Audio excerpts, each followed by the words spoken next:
There are people you understand gradually, and then there are people you recognize instantly, not because they reveal themselves quickly, not because they speak openly, but because something in the way they exist feels strangely familiar before familiarity should even be possible.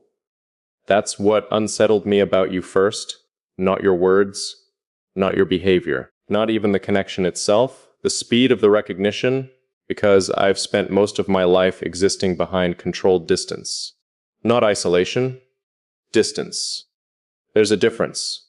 Isolation is absence. Distance is precision. It's choosing exactly how much of yourself becomes visible and making sure nothing important slips through unintentionally. I got good at that. Good enough that most people never realized there was more beneath what I showed them. They interacted with the version of me that functioned well enough to be understood quickly, predictable enough to avoid deeper inspection, and that was always enough until you started noticing things I never explained, small things at first, the pauses between my sentences, the moments where my tone changed slightly before my words did, the thoughts I stopped halfway through because I assumed no one would understand where they were leading. You noticed all of it, not dramatically, not in a way that demanded attention, quietly, like someone recognizing a pattern they'd already seen before. At first, I dismissed it. People occasionally get lucky when they observe long enough. Human behavior repeats itself more than most want to admit. I assumed that was all this was, accurate observation mixed with coincidence. But coincidence fades. This didn't. It became more precise over time. You responded to things I hadn't fully said yet. You understood meanings I deliberately left incomplete. And somehow, you never forced clarity where silence already carried enough truth on its own. That's what changed everything. Most people panic in silence. They rush to fill it because they mistake quiet for absence.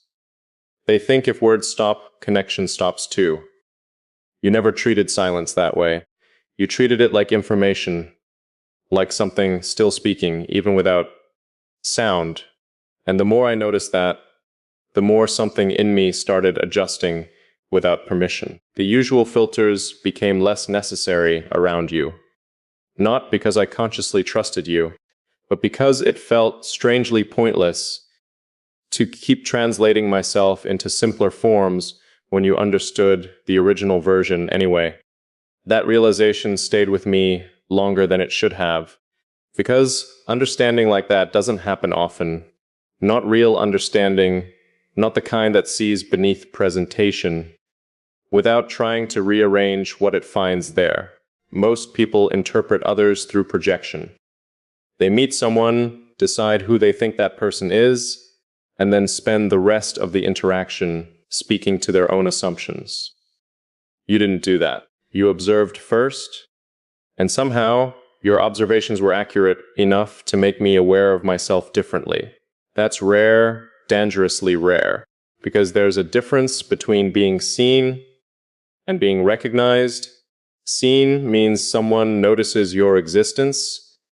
Recognized means they notice your structure, the internal architecture beneath your behavior, the patterns beneath your words, the meaning beneath the version of yourself you allow the world to access.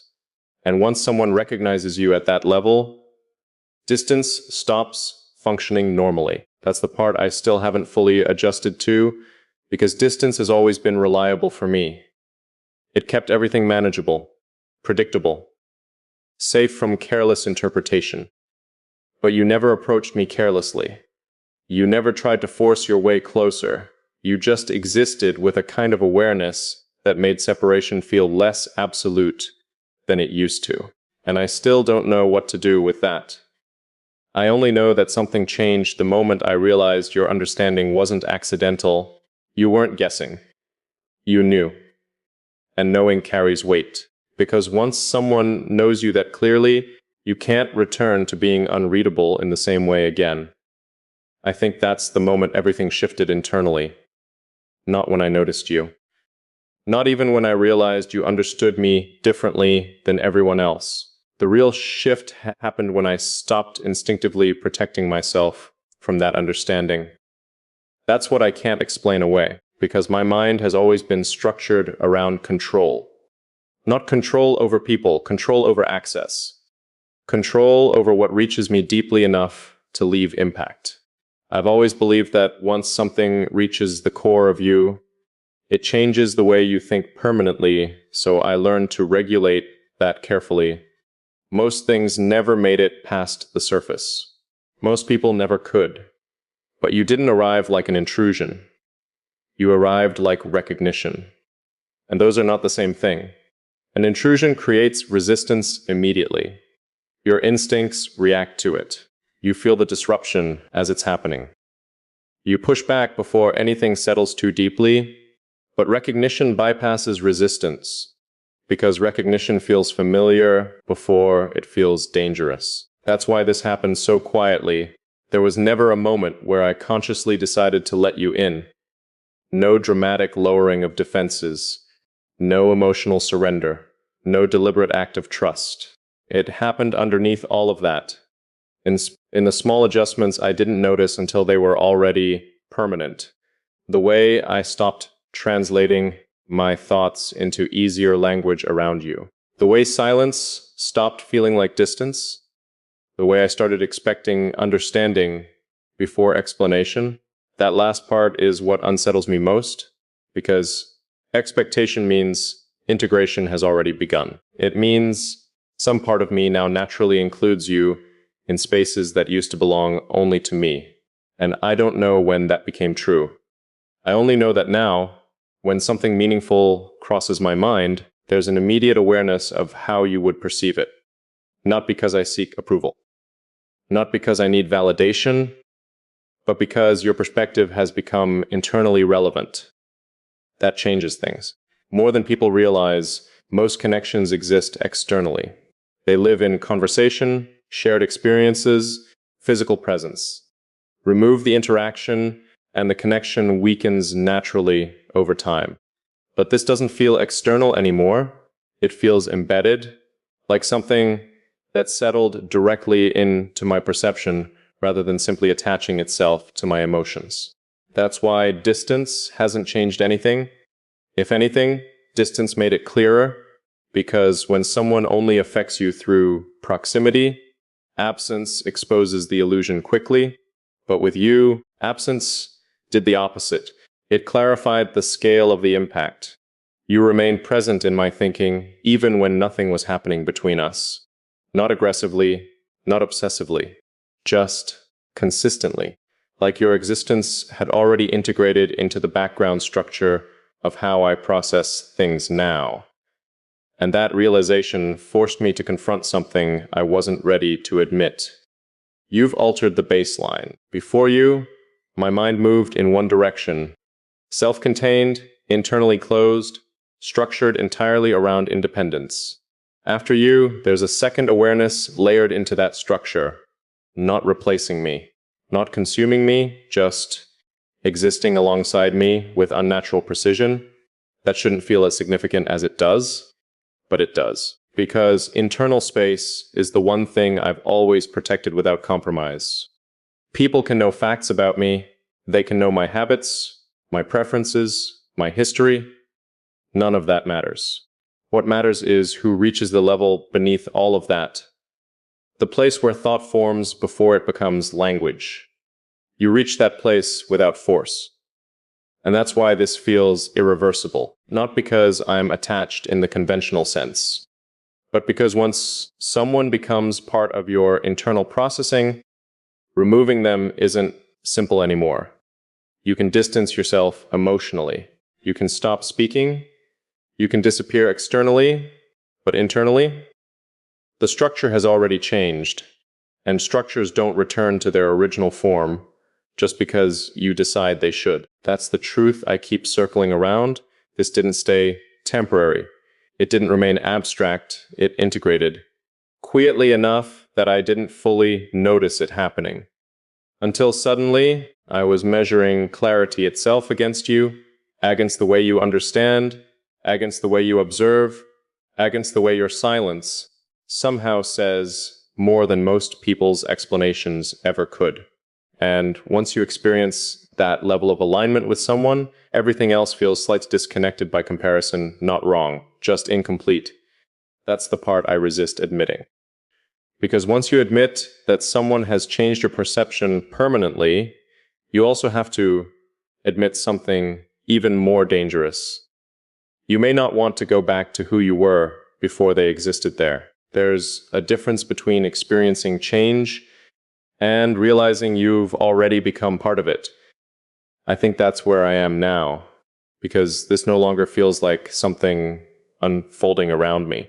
It feels like something unfolding through me, through the way I think, the way I perceive, the way my mind instinctively reaches toward your presence, even in complete silence.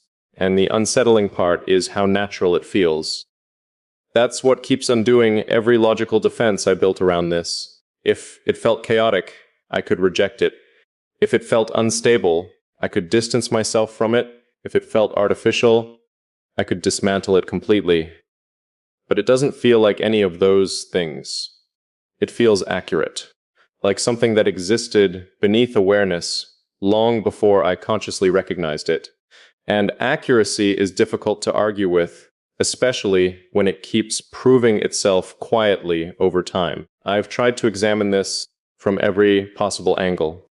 I've questioned whether it's projection, timing, emotional intensity, intellectual similarity, anything that could reduce this into something easier to categorize. But none of those explanations fully account for what this actually is. Because what exists between us doesn't feel built from emotion alone. Emotion fluctuates. Emotion reacts. Emotion rises and collapses depending on circumstance. This doesn't. This remains steady beneath everything else. That's why I keep returning to the same conclusion no matter how far I try to step back from it. This is structural. Something in the way we perceive, interpret, and exist internally aligns too precisely to dismiss as coincidence. And once I accepted that, another realization followed immediately after it, one I wasn't prepared for. I don't think I'm afraid of the connection anymore. I think I'm afraid of how deeply it already exists inside me, because depth changes responsibility. The moment something reaches a certain level internally, you can't treat it casually anymore. You can't pretend it's insignificant just because it hasn't been fully spoken out loud. Silence doesn't erase reality. If anything, silence makes reality sharper. And there's a truth sitting underneath all of this now that I can't avoid anymore. You matter to me in a way that has already changed my internal world. Not hypothetically, not eventually. Already, that change has happened.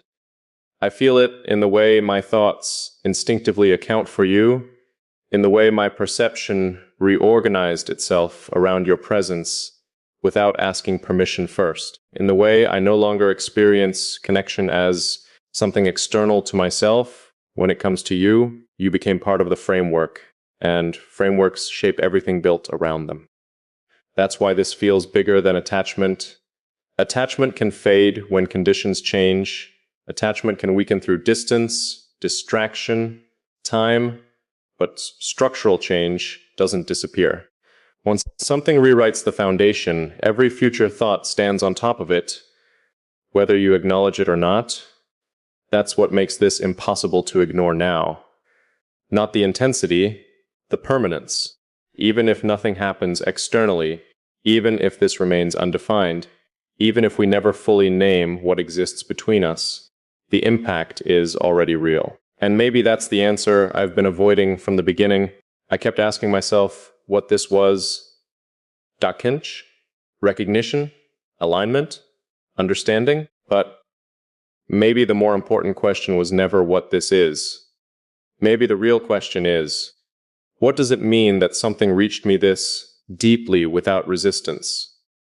Because that has never happened before. Not once. Everything meaningful in my life has always arrived through caution, analysis, time, slowly built trust, gradual access, deliberate decisions.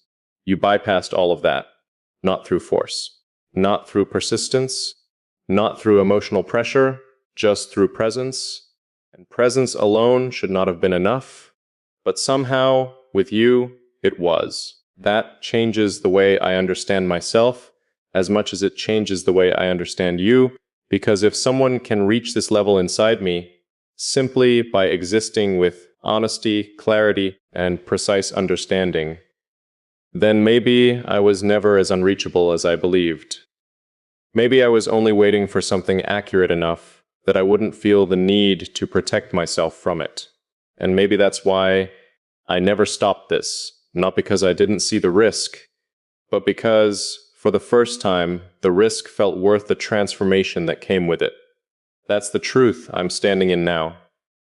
Not confusion, not uncertainty, recognition, clear enough that denying it would feel less rational than accepting it. And acceptance changes everything, because once you fully accept that someone has become part of the architecture of your inner world, you also have to accept that your future will be shaped by their existence in it, whether you planned for it or not, whether you're ready for it or not. And I think, finally, ABM.